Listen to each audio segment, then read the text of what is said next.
Get in the know. Non-stop Vikings talk. It's Purple Daily on Score North and ScoreNorth.com.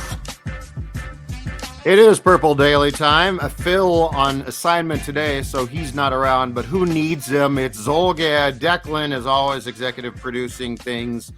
And our draft expert, every Tuesday, we bring him in to recklessly speculate about what might happen in the April draft for the Vikings. Thor Nystrom, draft analyst, also find his work at Fantasy Pros and Betting Pros. Thor does a great job. Nobody more knowledgeable about the draft than Thor. What's up, my friend? How are you? How you doing, boys? Good to talk with you. Good to talk with you, too. Let's start here.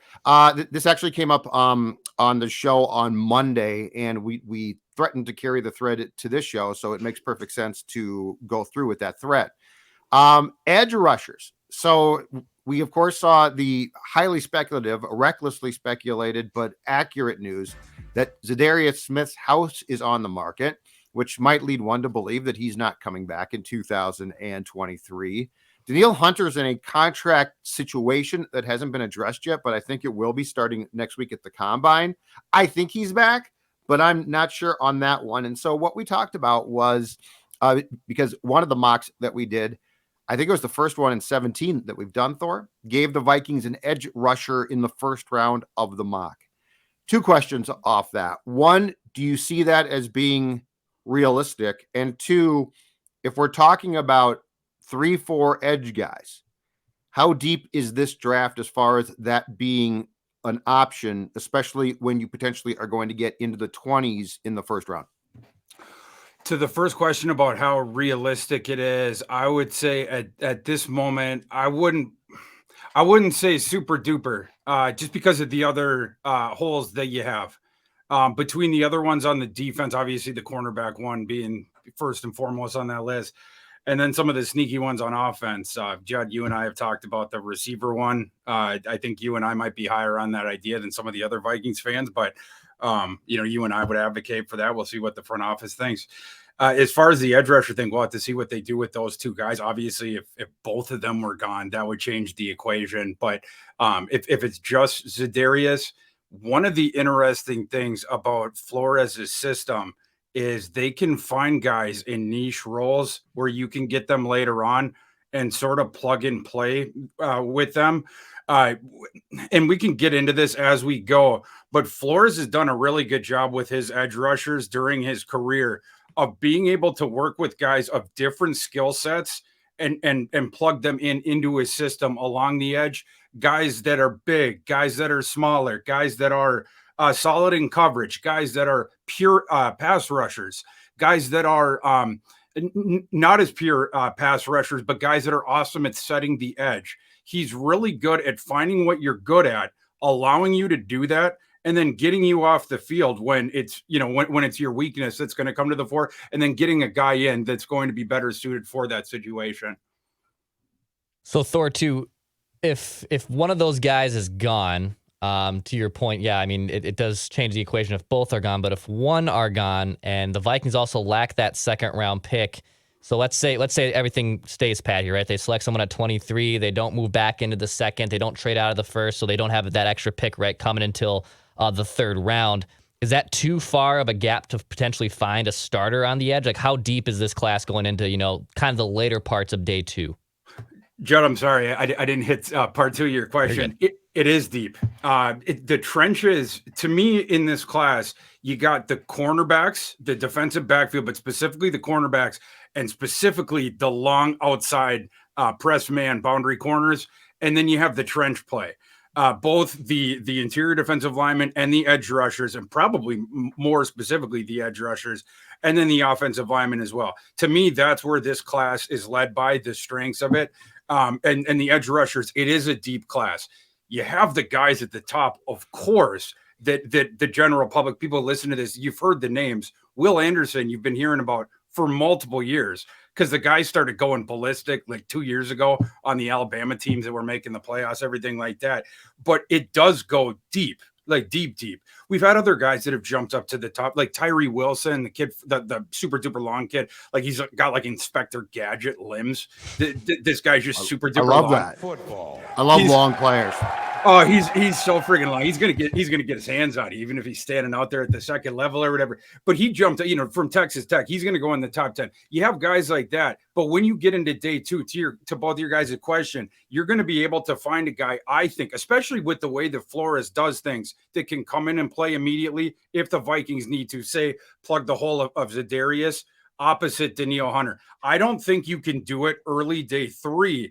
But in the scenario of, say, trading down from day 1, picking up an extra day 2 pick, or if, we've been talking about, if you trade Thielen, you trade Dalvin, some of these different things, picking up extra mid-round picks. If you can pick up another day 2 pick, I think that's where you could find one of these edge rushers that could fit in pretty quickly and play quickly in Flores' system. So, Thor, I feel like we have these discussions and they're fun about the draft upcoming. But it's sort of weird. We have a tendency as football fans and football people to sort of dismiss previous drafts, okay? So, first of all, a year in, and this is a big if they can stay on the field, okay? How viable are Andrew Booth and Caleb Evans as far as popping back up and actually being part of a solution in 2023? Because I feel like we sort of forget them. And look, Booth was I think, a consensus in the mocks first round pick, who, because of injury concerns, fell to the second round, proved to be absolutely correct. But are we forgetting those guys a little bit too much in our conversations? Not that they wouldn't take a corner in the first round, but I mean, there's needs here at the slot corner. There's needs here at the outside. So just to circle back to 2022, what type of possibilities do you think that those guys have to emerge as viable regular players next season? Yeah, I agree with your point, both from the outside and also from the Minnesota fans. Yeah, because you didn't see much, and I mean, you didn't mention the safety, but also Louis Seen as well. Because you didn't see these guys, but then also when you did, you saw some struggle bus going on, specifically with Booth. Whenever he was on the field, it was you were sort of averting your eyes and stuff like that. And there's a tendency with football fans, Judd and Dex, you know where I'm going with this, where if a guy struggles in his first year, you're just like, oh, he's a bust, right? Like we don't like, as human beings, sort of having to wait on the referendum. We want to be able to say like, oh, he's this or she's that. Right. Like we want the answer in our head. Like the idea of like waiting it out and the progression of the development and stuff like that. We don't like that as much, but your point is really well taken. And especially on these guys where when they were taken, and we've talked about this a lot, Kwesi, his first draft, going back to last April, a lot of times he was taking these guys. You mentioned Booth, where he had the first round, the late first round sticker coming into the, into the event. Mm-hmm. He drops down into where the Vikings got him because of some of these questions on his eval. But it was about the cost certainty, right? He had the high ceiling. It was the low floor was the reason that he fell. So he was a riskier asset, but the high ceiling remained. That was the reason why he had the grade that he did. Year one was always going to be the precarious thing. Like he wasn't going to give you a ton in year one, because you had to work through some of those foibles that we've talked about, the thing of like the riverboat gambler thing and like sort of refining his instincts, where they could just be like totally wonky and stuff like that. Year one was never going to be great for him. But if you can refine some of those things, we'll see if the light goes on, and then you might have a really good starter. But I think your point is really well taken, because you cannot just say those guys are busts, right, because they struggled in a year when you would have said coming in that they were going to struggle anyway. Thor, not to put you on the spot a little bit, but back on the defensive ends, because I've seen this guy mocked on round 3s, round 2s, basically a day 2 pick. And Gopher fans might be a little bit familiar with him, Lukas Van Ness in Iowa. Yeah. A guy who was, I believe, only a 2-year player there at Iowa. So, there's some raw talent, but he's a freak of nature athlete. Your assessment on him, obviously a Big Ten guy, Gophers fans know him. What would be the chances of Lukas Van Ness landing here? And would you be a fan of that pick? So I'm a huge fan of Lukas Van Ness. As you guys know, I went to Iowa. I'm the people that watch, they see all my Iowa stuff in this. I hope you guys don't hate me for it watching at home that my Iowa My stuff. wife's from there, so don't. Oh, good. She grew up a Hawkeyes fan. Yeah, so I love him as a player, and so I don't want my next comments to like be opposite of or be taken as the opposite of that. I don't think he's a fit for the Vikings, and the reason for that is I view him as more of a prototypical 4-3 defensive end, and less so of a fit for Flores' system in particular. And in addition to that, the import of essentially of what he's going to cost on that last Thursday night of April, I think it just goes higher than what the Vikings are going to be able to pay when you consider that they have the 5 picks total and they don't have the second round pick. So, but like I love his game. He's basically do you guys remember AJ Epinesa when he was coming out, also out of Iowa, like a hybrid edge where the strength was power, like no pun intended, where the Big Ten offensive tackles, they just couldn't handle that. And you could shift them inside and do all sorts of interesting things with them. You could really, on all 4 downs, you could just, like one down, you could move him to the left, then you could move him to the left. Like he could literally play every single spot or whatever. Van Ness is a guy who was coalescing. Every single week, you would see him get better and better and better throughout those 2 seasons. And that's why you started to see in December, January, and now in February, the chatter is increasing with him. And I think it's getting to this sort of fever pitch heading into the combine, because there's some people that are assuming that he's going to go ballistic with it, athletically gifted or whatever. But we'll have to see about that. I just don't think he's a schematic fit for the Vikings. And I think that the price tag is going to be a little high.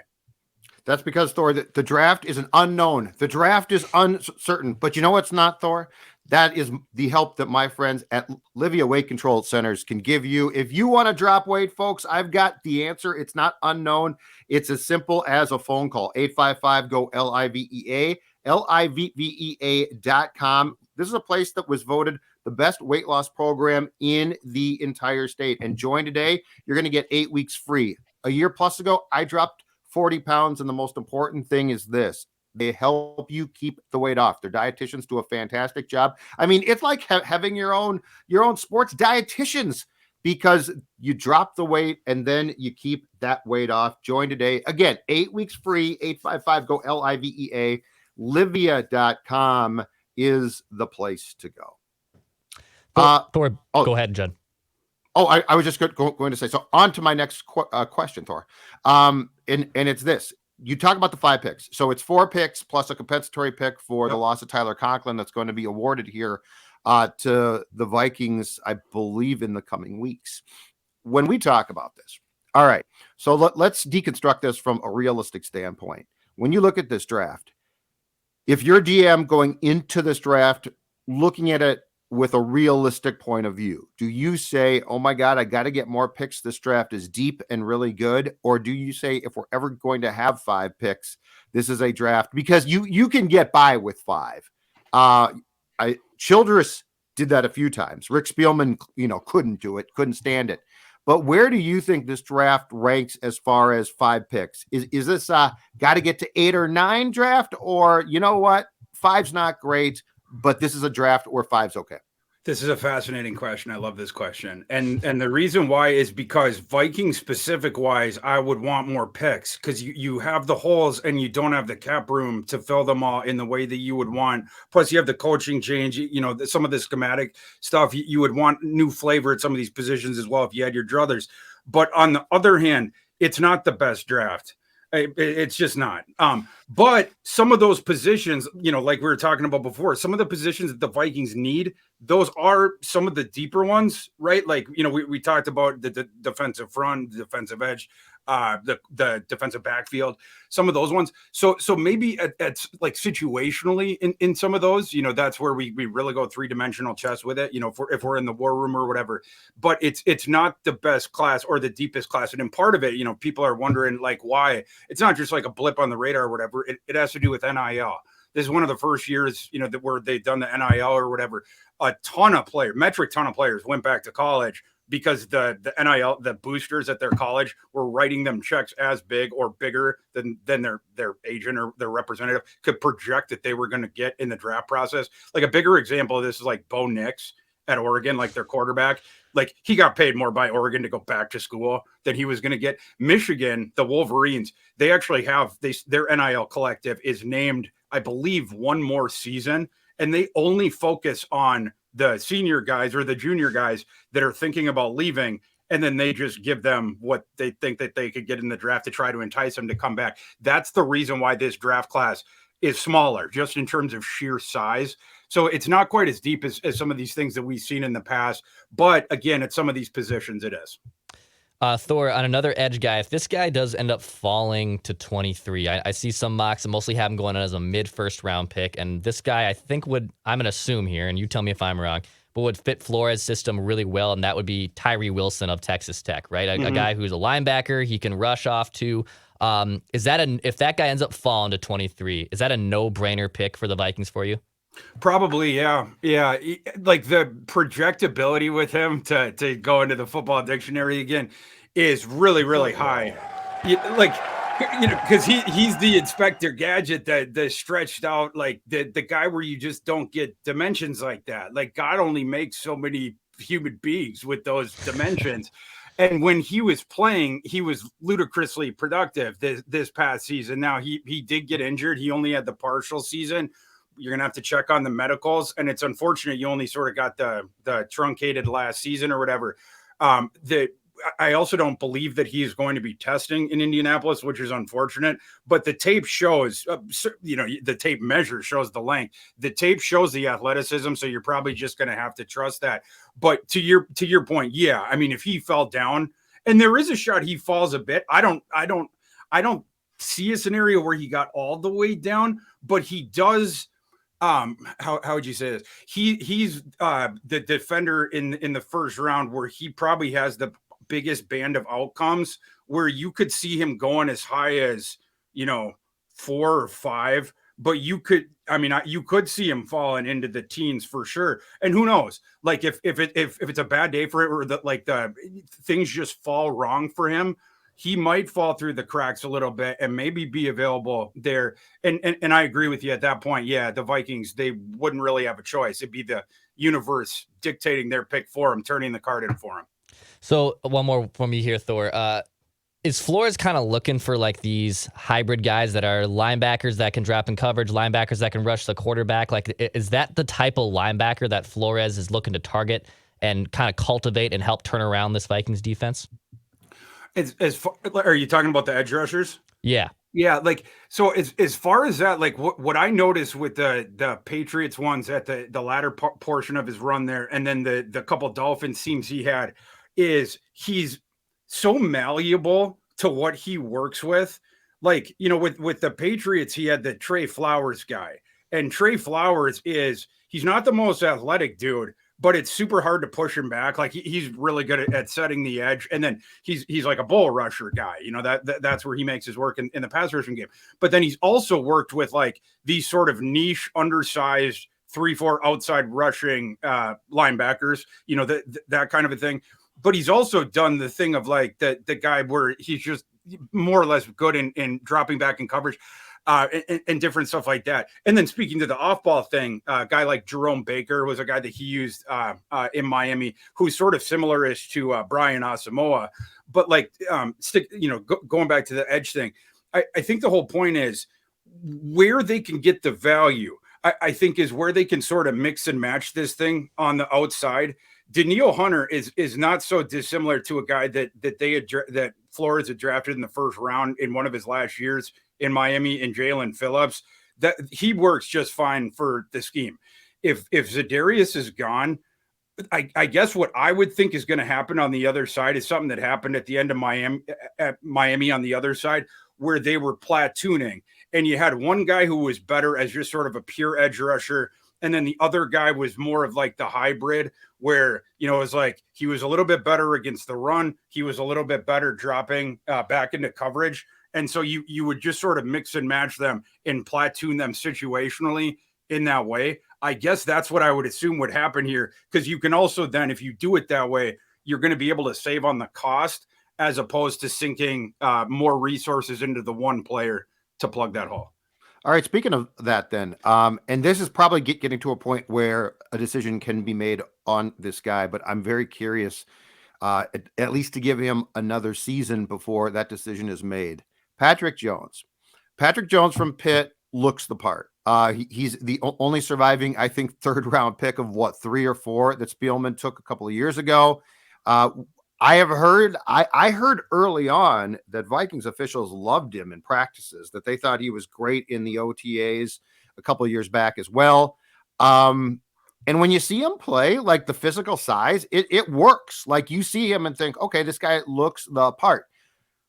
What do you think Brian Flores can unlock there? Because I will say this about Donatel. He doesn't take all of the blame, but I don't feel guys necessarily developed with him. So when it gets to Patrick Jones, what could we look for potentially? Because I feel like if the body can fulfill the expectations, Thor, that there is definitely something there. Do you agree with that? I agree that was one of your great understatements that you've ever said on the show. And yeah, I do. And Judd, and it's not just the lack of development. I think the other thing was not using the players correctly situationally. And I think, sorry, that's actually Ed Donatel. That's Ed Donatel right there. That's your phone blowing up with sources. It's Ed, come on. I need to criticize you right now. But the not using the players correctly situationally. And I think that for Patrick Jones is as topical to the development thing, because I think if you use Patrick Jones situationally correctly, I think you can unlock him as well. Like Patrick Jones is not an every down player. I don't think that's, shooting any strays his direction, but I think you can squeeze a lot of juice out of that orange if you use him correctly situationally. We saw the flash plays last year, right? Like there were some games where I remember talking to you guys where it's like, oh, Patrick Jones, it was like 3 or 4 different, Mondays where it'd be like, wow, did you see Patrick Jones yesterday? And again, going back to Flores, all these differences between Flores and Ed Donatel. Flores is really good at using players situationally. Like he's going to look at each individual player and be like, it's going to be like a checklist. What are they good at? How can I use them situationally? And what are they bad at? Where will I never use them at all? And then that's how he's going to mix and match the situational stuff. The guy has so many different play calls, the blitz calls, the exotic coverages, everything like that for this situation, the offense and the strategy, whatnot. And so based on that, that's how you have your defensive personnel. And if you have all this mix and match defensive personnel where it's like, the flavor of their game, that's how you can start using these guys correctly situationally. One of the things that infuriated us about Ed Donatel, it was like, oh, this is my scheme, so why would I change anything? And it was the same thing with the player usage. It's like, right. Oh, why would I amend that? It's like, well, Ed, you're the coach. You're the one who's supposed to be doing that. With Flores, we're going to see that. And with the situation of Patrick Jones, I think he's going to be used in such a way that is going to elevate him by using him situationally like that. The first red flag, no question about it, was seen because of the fact that when you showed up for the first training camp practice and they had decided in the off-season workouts that Cam Bynum was the guy, it's like, that's not how you coach, dude. That's a first-round pick. And unless he's a bust, unless you just think he sucks, which, by the way, he's a first-round pick, so that's a problem too. So I thought that was always a red flag to me of the intentions, because it's basically the opposite of how O'Connell coaches, which is find ways to use guys, not find ways to bury guys on the bench. And keep in mind, Seam didn't get hurt till 4 weeks in. All right. So we are on the precipice. We are nearing the eve of one of the great National Football League events, Thor. So I want to ask you right now, the Combine. People probably start to arrive in Indianapolis, on Sunday or Monday. There's always behind the scenes stuff where it gets going. And then I believe the media arrives around Wednesday or Thursday, but this is a week-long fiesta of football. Yeah. What are you most looking forward to set this thing up as this thing begins? Because this is where there's always a seismic shift of sorts. This is where we hear names for the first time as being legit. And now I know pro days now have become incredibly important too, because guys elect not to do all of the stuff, especially quarterbacks throwing at the Combine. But what are you licking your chops about when it comes to the Combine next week? It's so like from the perspective of like the draft itself, and then the fan part of it. It's sitting there at night and watching the tests because you get so much data and it comes in waves. Like you're mentioning the pro days, you get like 4 or 5 pro days per day when the spring starts up. And you get them like sort of piecemeal as you go. But like with the combine, when each individual day, it just comes in waves once those tests start. So it's just so much usable data for my spreadsheets. It's like it sort of just populates up. It's like my spreadsheets reach its singularity like during those days or whatever.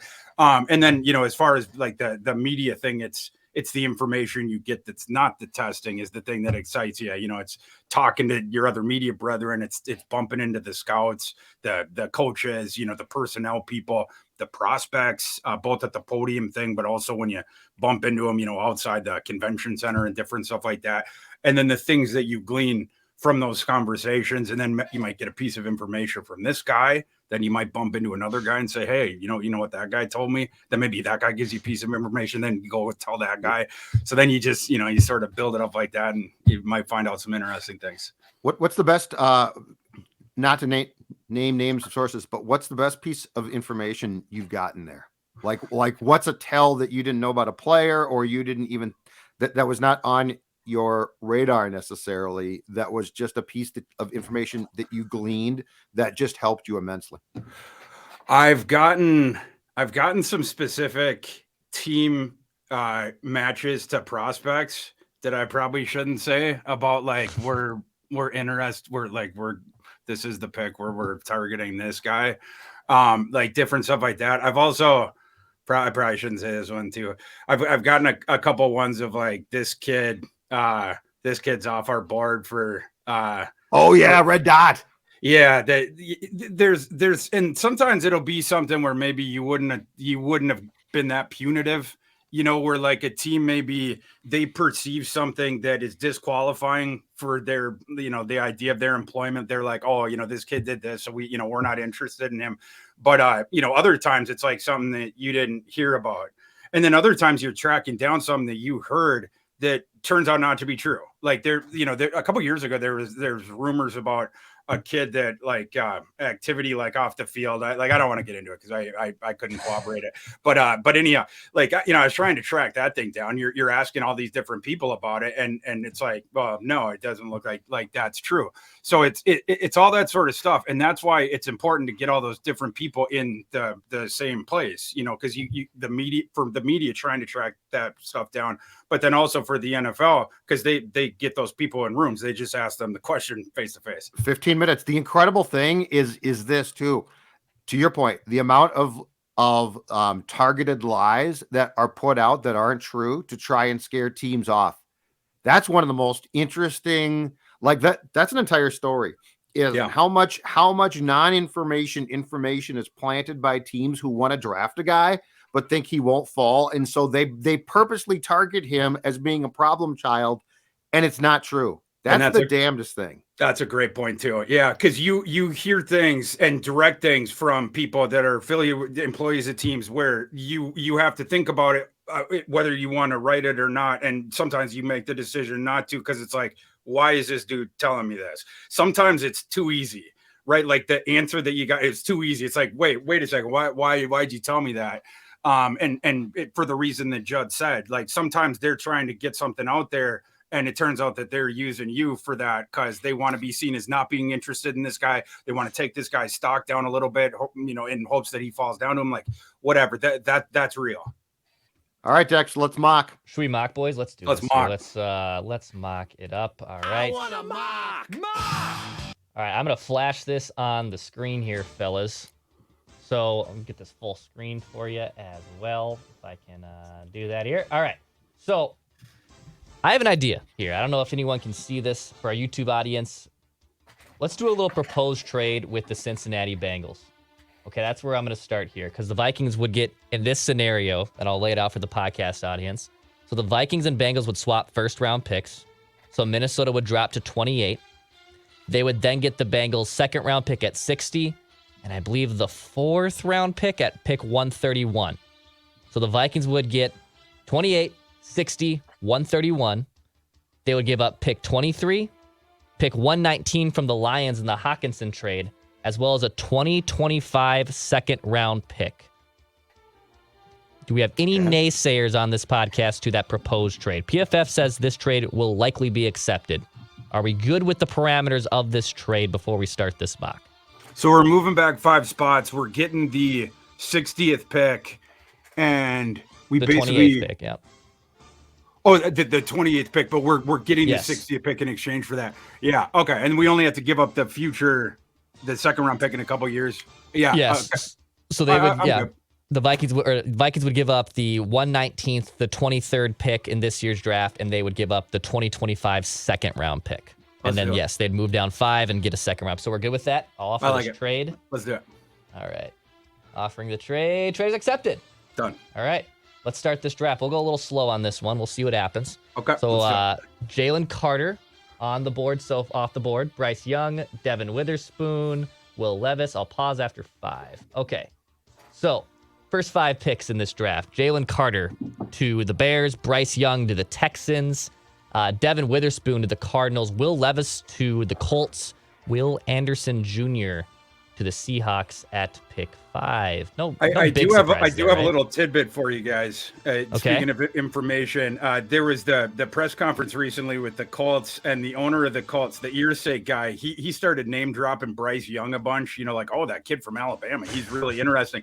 What I thought was interesting about that is, and I might have mentioned this on this show, we know that the Colts size threshold for quarterback is 6'1". Bryce Young is going to measure in at 5'10", probably. And so it was like, why are they bringing him up?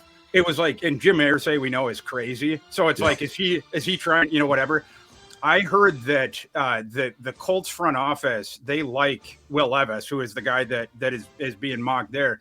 But I also heard that the new coach they hired, that guy, what is it, from Philadelphia or whatever, and I have not independently corroborated this, so this is true reckless speculation. This is secondhand.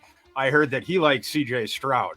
So I don't think anybody in the at least from as it's been relayed to me in the Colts building likes Bryce Young. It does appear that Irsay was just putting that out there to be a troublemaker, and it for them it is going to come down to Levis and Stroud. It looks like Genius, man. I love that stuff. That's great. All right, let's resume this draft. Lions on the clock. They take Tyree Wilson, CJ Stroud to the Raiders. There he is. Yep. Anthony Richards to them. Quentin Johnson to the Panthers. All right, so picks 6 through 10. Tyree Wilson to the Lions. So the Wilsons actually get the edge rush from Texas Tech we just asked Thor about. Back-to-back quarterback. Stroud goes to the Raiders. Anthony Richardson goes to the Falcons. Thor, it seems like Richardson's stock, at least in the last week, and especially a lot of these mock drafts, is not just like, hey, maybe a mid-first round pick. This guy's going in the top 10, it seems like, in a lot of these mocks. It really does, yeah. And we've talked about how his floor is almost assuredly Washington, but yeah, it does seem like the at the moment it does look like he's going to get into the top because there's so many quarterback needy teams. Then we look at the draft last year when so few teams took a quarterback in the first 2 rounds. Well, what's the manifestation of that? There's going to be more teams the next year that are going to be looking to take a quarterback early. All right, we'll resume this draft. We'll fly through these next picks here. So Texans are on the board. Jets are on the board. Can I speed this up? No, I can't. All right, so Patriots, Packers. Who do Packers take? It would Packers. be fascinating if that Kalijah Cansey went in what did he go, number 12 in this thing, or 13? That kid is like, he's a defensive tackle from Pitt. He's like 6 foot 280. It'd be fascinating if a kid that small at that position went number 13. But he's about as explosive as they get at that position. So it'll be interesting where he ends up going. By the way, Lucas Van Ness, we also asked Thor about, goes to the Packers at pick 15. Oh, man, I don't want to see him go to the Packers. So he goes to the Packers. Now you have to root against Last him, thing Thor. we want to Yeah, see. exactly. All right, here we go. So we're going to fly up to the Vikings pick here. We are on the clock, fellas. So pick 27 off the board before, just so we're clear here. Antonio Johnson, the safety, went to the Bills. Will McDonald, the edge, went to the Cowboys. Nolan Smith, another edge, to the Giants. Deontay Banks, cornerback, Joey Porter Jr. to the Bengals. We facilitated this trade with. So that means the Vikings are on there's some the wonky clock. picks in front of us. Yeah, there are. Yeah. All right, so best players available so far. We got, looks like Danton Kincaid from Utah, Bijan Robinson from Texas, the halfback, lot of tight ends here. Michael Mayer from Notre Dame, Tanner McKee, the safety. Oh boy, did we potentially screw ourselves with this trade back here? Because it looks like it's a lot of offensive players as the best going down players a little bit, available. All right, tackles, guards. The best defensive end, I believe, right here would be Mozzie Smith from Michigan. Is it BJ Ojulari from LSU? Ujulari. Yeah. Ujulari. All right. He's Aziz's brother. Okay, gotcha. Smith's interior. Okay. Keep going down, Dex. Let's see who else is here. Got a linebacker out of Washington State. I do like him, but he I don't think he's going to go this high. Who else is down there? Let's see here. I'm going to have guys who are higher on my board that might be a little bit further down here. Emmanuel Forbes, cornerback. Forbes he would be interesting here for the Vikings potentially. Edge rusher out of USC. Potentially is not a ringing endorsement, Thor. Yeah. Well, we're sort of stuck in no man's land with some of these guys, because the guys who are really good, like the guys that probably shouldn't be here, it's Bijan, it's Michael Mayer. There was one other guy up there at the top. Osiris Torrance shouldn't be either, the guard. And maybe I would just advocate for Osiris Torrance, even though guard wouldn't be the one of the primary needs or whatever. But like those guys would at least start. Maybe we should just take Bijan Robinson. Like, so Thor, what does he bring too? Because like I'm anti drafting a running back in the first round, but it sounds like he's more of a Swiss Army knife type of guy. Yeah. And if you're O'Connell, what would he bring that you probably lacked in 2022? Well, you're going to raise your upside at the position, and then the versatility. And people are going to say, Dalvin's versatile too. They're going to think of that swing pass against the Colts where he ran that thing 70 yards or whatever. But Bijan's going to be able to do that, play in and play out, where you can swing them out. You can do that different stuff across the alignment and different stuff like that. The guy's so dang hard to tackle is the other thing. He might have set the PFF record for broken tackles this past season. And so it's a guy that you can give the ball a bunch to that's going to start to gas the defense, and he's going to just keep moving the chains. Should we take the halfback? I'm going to go with Bijan here, and we can just make the assumption that Delvin's been traded. Okay. All right, so we took a running back here. All right, because so at least that is good value there at 28, where we're not reaching for someone else. Bijan shouldn't be available there, no matter what your take is on running backs. At 28, Bijan Robinson's a good value. All right, so the Vikings will be back on the clock here at pick 60, fellas. Just to look at some names that went off the board. We're gonna get a good value here. We got cornerback. You got a safety, Sidney Brown. Running back, Jamar Gibbs.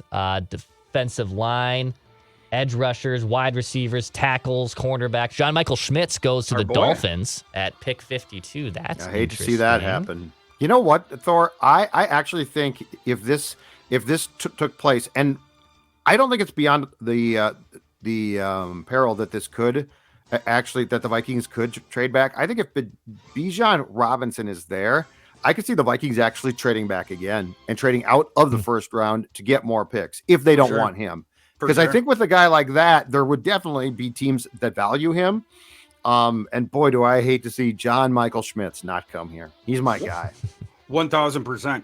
And now with the names on the board here at our pick, what pick are we? We're at 50. We're 50? At 60, actually. 60. We're at pick 60. There's so many more names here that are like good values. For Trenton Simpson would be a great pick here. Eli Ricks would be good for the Vikes, a guy who, whenever he's been on the field, man cover corner on the outside, a long kid.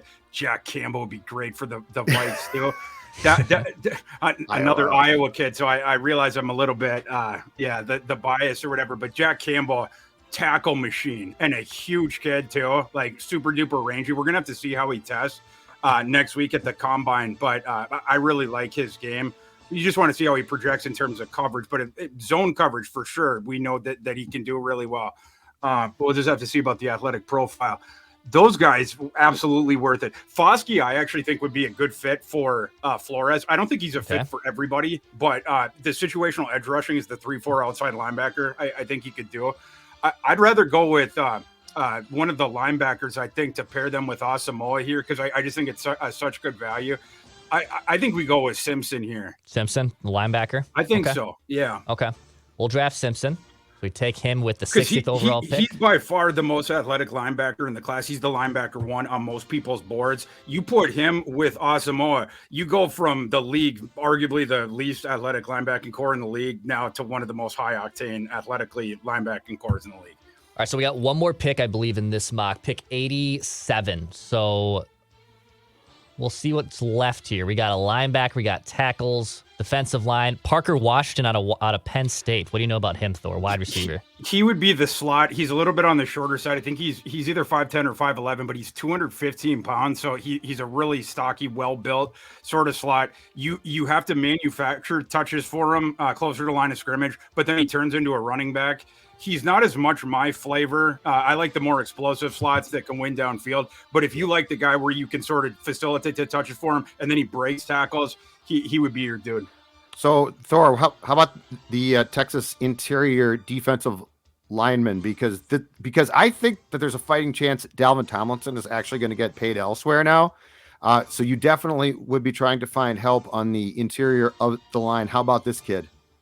I wouldn't go with a Jomo quite here. I have him rated a little bit lower, like an early day 3 kind of a thing. He was a kid that went to the Shrine game. As far as the Vikings too, I wonder where he's going to measure in as far as like the length and the measurements, because he's a kid at the Shrine game. He was 6'2.5", 293 pounds. So I wonder, like, as far as how they're going to project him into that 3-4 front, he might just sort of fall off there where they see their thresholds. Fair enough. All right, so what do you think we should do here, fellas? Dex, go down a little bit more. I want to see a couple more of those. Oh man, Drew Sanders, he shouldn't be here either, but we already took our linebacker. Yeah, it's too late. Have we taken a corner yet? No, we have not. Okay, we might have to take a corner then. Go down one more time. Sure. So we're going down here. We're down the 100, so we're in the potentially reach category. Kytrell Clark out of Louisville. Okay, and the corners are, have we taken a receiver yet? No, we have not. Oh man, I would go receiver or cornerback here personally. Okay, the receivers above A.T. Perry did I miss any? Am I forgetting any? Parker Washington we don't want. A.T. Perry would be really interesting across from Justin Jefferson, because A.T. Perry is one of the bigger receivers in this class who has legit downfield ball skills. He is very underrated. He's been super duper productive. People just he gets discounted a little bit because he came from this wonky slow mesh offense at Wake Forest, but he made the plays with the ball in the air. So let's go with A.T. Perry there. I think he would work well across from Justin Jefferson. All right, we'll take him, and this will wrap up the 3-round mock from PFF. We'll get a grade on these picks as well. I believe they'll give us a little stamp of approval. Let's see how well Thor, Judd, and Dex did on this mock draft. They're grading it. We only get a C. Oh, get out of here. For taking a running back in B.J. Robinson. The trade we did with the Bengals was just a C+. St. Cloud State grade right there. Let's see here. Linebacker, we got an A-. We got an A- for Trenton Simpson. A.T. Perry didn't get But A.T. Perry got a D. I mean, this is across the board. A B- grade. Actually, I think that might be generous. It might be because of the Simpson A- we got. But a B- overall draft grade. How are they going to give us a C for taking Bijan at 28? Like, he's comped to Saquon. Saquon went in the top 5. Come on. Mel Kiper's killing you right now. Oh, boy. Mel Kiper's absolutely down on your draft strategy. Unbelievable. Oh, gosh. Welcome to the XFL, baby. You're going to the XFL to work next. By the way, check us out at the Choice Bank Minnesota Golf Show this weekend. It's a Purple Daily Cabinet with Mackie and Judd. They'll be live from the Choice Bank Minnesota Golf Show at the Minneapolis Convention Center. Go check it out. Go brave those elements. Shovel that driveway out, and then go check out the Minnesota Golf Show with Mackie and Judd. Go talk some football, talk some Vikings with them. Go to MinnesotaGolfShow.com to tickets. You can go to the Score North app as well to get your tickets there. Go check out the 2023 Choice Bank Minnesota Golf Show. All right, fellas. Judd, you got anything else pressing here for Thor before we wrap up? No, that was fantastic. And next week, now, when are you going to be going to the Combine next week? That's right. My company trip coincides with the combine, so unfortunately this year I have to duck out of the combine. But we'll be watching it very closely from the company trip. Awesome stuff. I All right, love it. sir. Well, we'll plan on talking next week, and we can kick off what promises to be the most exciting pre-draft month, which is the month of March. So talk to you then, Thor. Thank you. Can't wait, boys. Appreciate it. Talk to you. All Bye. right. Hit that subscribe button. Daily Minnesota Vikings Entertainment. Write that down. Predictions tomorrow on this YouTube channel. We just want to see the Vikings win a Super Bowl before we die.